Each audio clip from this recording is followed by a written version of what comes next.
So the club off-season so far has been chaotic, I think it's fair to say. Oh no, there's more! Leave her alone! But now, we are 2 weeks away from one of the biggest tournaments in the world, the Women's Euros.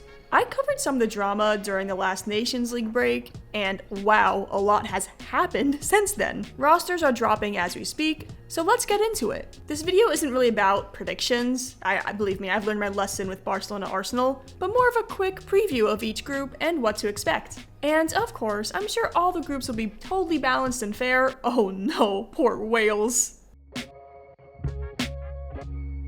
Group A. This will probably be the tightest group of the competition. All the games could go either way. So yeah, if you want last day drama, this is the group to watch. Switzerland, Norway, and Iceland were actually all in the same Nations League group stage this year, and were practically inseparable. Iceland and Norway drew both times, same with Switzerland and Iceland. Norway barely escaped Switzerland with a win both times. Like, I'm telling you, it's gonna be crazy. Finland in their history have shown flashes. They can hang with some strong teams, but all of their recent games have been in Nations League B, so it's hard to say if they can step it up again at this level. Now, let's check on Finland. Great start, no notes. This team is literally players who either play for Tottenham or in one of the Scandinavian leagues. They've punched above their weight before, but yeah, they're definitely the underdogs here. Having said that, they will probably beat Norway. I'm saying this because some of their players do play in the Norwegian league, top Syrian, and this is the league a lot of the internationals for Norway look down on, so yeah, I already see this coming. Finland is led by national team legend Linda Sällström. She made her debut back in 2007 and turns 37 this July. But, you know, she's still a goal threat. They did fail to finish above Serbia in the Nations League B group, so they'll need to dig deep here. Now, the elephant in the room. Norway. On paper, they should absolutely top this group, but in reality, they never have their act together. They crash out of every major tournament in spectacular fashion. They have a front three of Caroline Graham Hansen, Alda Hegerberg, and Gudrun, and somehow struggle to score. They couldn't do it. They couldn't score a single goal against New Zealand at the last World Cup. A team filled with semi-pro players, and nothing's really changed under the new manager. Look at this squad. Look at their clubs. This is a team that should be challenging for the final, but will celebrate getting out of the group stage. Some of the players complain about how the expectations are too high, even going on podcasts to mope about how Norway's a small country. Like, how dare the Norwegian public expect a squad packed with world-class talent to beat Iceland, or to not get humiliated by England? This was the worst day of my life, by the way. Luckily for Norway, Switzerland haven't been in the best of form lately, mostly because their attack is kind of built around 18-year-old Sydney Schurtenleib right now. And while she's an amazing talent, she's still a teenager, so there's going to be a lot of inconsistency in her game. Simply put, Switzerland is a very young team. Iman Benny, who started as right back against Norway, was born in 2006. I'm not joking, look at their last lineup against Norway. The team is basically Leo Walti, Noel Merritt, and a gaggle of U24s. 4 out of their last starting 11, 4 of them were born in 2004 or later. I'm so old. At least they'll have Ramona Bachmann's experience to help them. Oh wait, never mind, I guess. Iceland has great defense, but their offense needs to be more consistent. Their best attacker, Svandis Jonsdatter, did score against Norway last month, but she's had trouble breaking into Wolfsburg's starting 11 for the past few months. Wolfsburg. They need more from Vilniusdatter too, who hasn't quite lived up to expectations yet. The midfield is solid though, and that helps the defense, which is anchored by Glódis Vigfúsdóttir, obviously Bayern Munich's captain. Iceland can absolutely get a result against anybody in this group. Group B. This is definitely shaping up to be a battle for second place. Spain are, obviously, the favorites to go through. I'd say Italy have the edge over Belgium and Portugal, but it could get messy. Same as Group A, Spain, Belgium, and Portugal were actually all in the same Nations League group this year. I'm seeing a pattern here. If you haven't been paying attention to Italy the past few years, they have been building something really promising. Since Andrea Sonkin took over in 2023, the team has turned into a pretty respectable side. Yes, most of their players come from the Italian league, but it actually works in their favor. There's a shared playstyle and familiarity that really helps them click. In the past year, they've picked up results against Wales, Germany, Denmark, Sweden, and Spain. Manuela Gugiano, in my opinion, is one of the most underrated midfielders in the world. And up top, they got real options. Sofia Cantore and the legendary Valentina Giacinti. Now, Portugal. They have taken a step back since their solid 2023 World Cup showing. This year, they've only managed one win in the Nations League. A 1-0 win over Belgium, but Belgium came back with a 3-0 win in the reverse fixture. Oh, and they also lost 7-1 to Spain and 6-0 to England. So, not great. Their star Jessica Silva has really struggled with injuries this past year, and it's clearly affected her form. Kika Nazareth obviously won't be there either. And even in goal, they still haven't settled on a starter, flipping between Ines Pereira and Patricia Moraes. One of their bright spots, though, is 23-year-old Andrea Jacinto, who has had a strong season with Real Sociedad in Spain. But I'm sorry, I need to talk about her playing with her hair down. What are we doing? Now for Belgium, they were outclassed by Spain and England in the Nations League. They have had better form than Portugal, but that's a pretty low bar. The team is of course led by 32-year-old striker Tessa Williert and 36-year-old Janice Kamen, who are most likely playing their last Euros. It is good that this team has these two leaders in both defense and attack though, despite their age. Any West Ham fans will of course be familiar with Amber Tisiak in the defense. If Belgium want a chance, Williert will basically need to go full god mode. She's really their only reliable goal scorer aside from Everton's Justine van Havermaet. I don't think I really have to go too much into Spain. Reigning Nations League champs, reigning World Cup champs, just beat England 2-1. We know who they are. Despite everything that the squad has had to deal with from their federation, they've stayed elite. And Claudia Pina is still on a tear. That said, we've seen what can happen when a clear favorite from Spain walks into a tournament a little too confident. We'll see if Spain get complacent, but if they don't, they will probably just cruise to another title, and if they do, we're probably looking at another Aitana Ballon d'Or. A few interesting absences though. No Jennifer Hermoso, no Misa Rodriguez, and both Leia Cadena and Teresa Abeleria are out with injury. Listen, I know I said I won't make predictions, but Germany is just going to storm through this group. They're definitely the team to watch heading into these Euros, which is crazy to say because they crashed out of the last World Cup. As I covered in my last video, it's been a rocky few years for them, but it really looks like they finally come out on the other side. Their attack has been electric. And why? The scoring is really spread out. Anybody can be a threat. At striker alone, they have Leah Schuler and Giovanna Hoffmann. That's a terrifying striker combo. And 20-year-old Cora Zakai has already scored 2 goals in her first 3 caps. Their defense? Solid.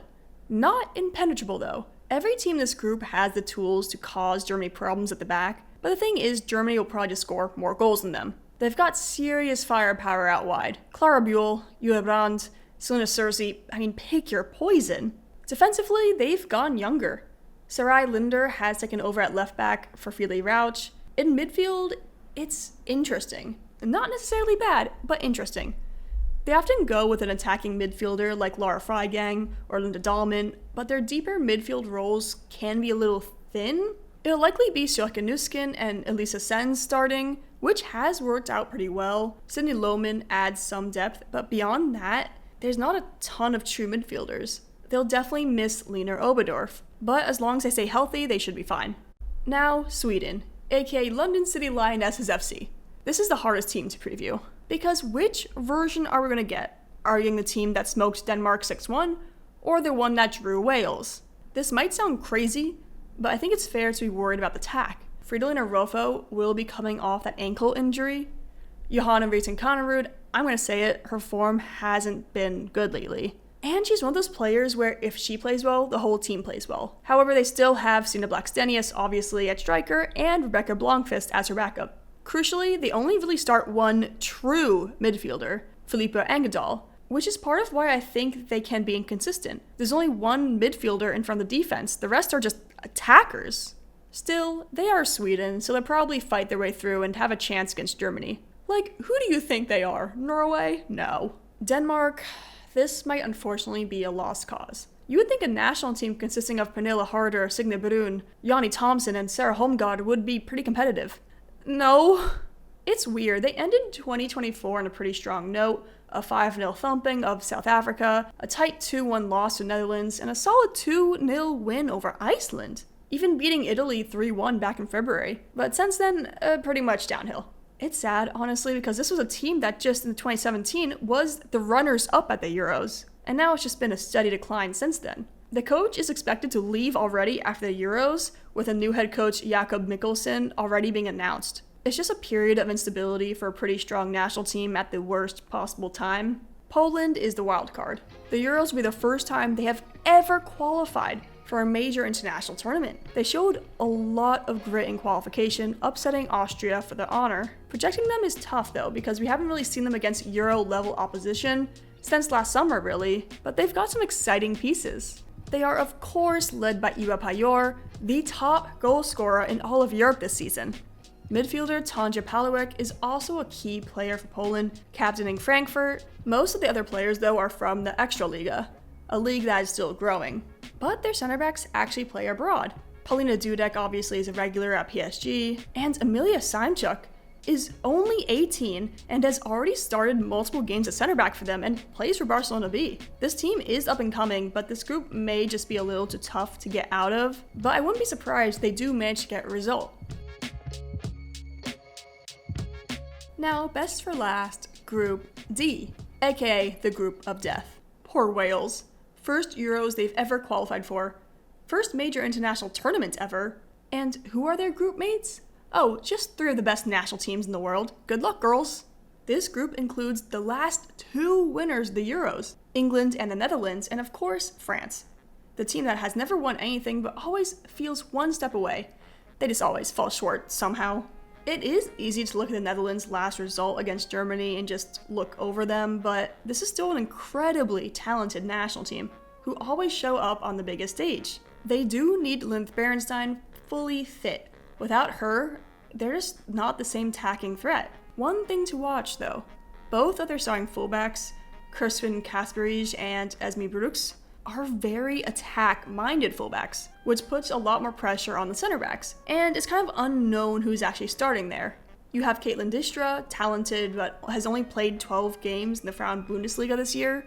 Dominic Janssen, experienced but has been playing at midfield rather for United this year instead of center back. Verle Brugman is literally a child. Or veteran Sherida Spitze, who most long-term fans of women's soccer know as a player who posted blackface on her Instagram. France, meanwhile, are undergoing, well, it's supposed to be a culture change under new head coach Laurent Bonadie. Not calling up legends like Wendy Renard, Les Sommer, or Kenza Dali, something I went into more detail on in my last video. Dali recently hinted at something deeper, maybe something toxic behind the scenes. And based on what we already know about the PSG environment, which, let's be honest, feeds this team, it tracks. This team is so talented and has the results to back it up. I mean, they just dog-walked their nations group this year. But this team's worst enemy is itself. Chelsea Woman actually posted a TikTok of Naomi Girma, but in the background, you can hear 2 of the French internationals shit-talking their head coach and teammates, saying they don't understand why Kachauri is playing in the midfield. A culture change is not enough here. They need an exorcism. Them versus the Netherlands will definitely be the game to watch from this group. The front 3 will most likely be Katoto, Diani, and Baltimore, which, you know, pretty good. I do not have much faith in the defense or midfield though, despite it being pretty good players. The midfield is lacking actual middies. Now for Wales.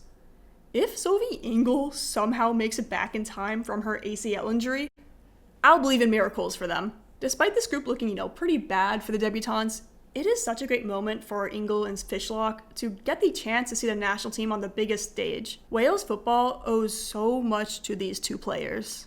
The team is actually on the younger side. There are a lot of good players to watch who may be able to put in performance to get them to larger clubs this summer. Lily Woodham, Olivia Clark, Carrie Jones, and Elise Hughes to name a few. They have shown the ability to get results, getting 2 1-1 draws against Sweden in the Nations League, but then will also lose 4-1 to Italy. They do play well though, even if the talent pool isn't as strong as others. Let's just all laugh at Ireland.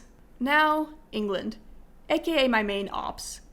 This squad was predetermined before the last Nations League games were even played, because to no one's surprise, Serena Wigman plays favorites. Aggie Beaver-Jones should clearly start, but she probably won't. God forbid, little Miss I wanted my teammates to fail gets benched. Along with Spain, they're projected as the favorites for this tournament. Honestly, they're probably the best national team in the world unless they are playing against Claudia Pina. You know all the players, the media talks about them constantly. Something that you do notice while watching is that England winning or losing usually comes back to one player, Lucy Bronze. When Bronze is playing well, England is playing well. But when she loses a step, which she does quite a bit, England loses, like every time. But she has been in good form recently. This will probably be the most competitive Euros ever. Also, this will probably be the most exciting Euros as we will see new teams desperate to prove themselves. This was obviously a very brief preview of the groups, just giving a lay of the land before the action starts. So if you want a deeper analysis of a team or a group, let me know in the comments. I love feedback and I hope to see you guys soon.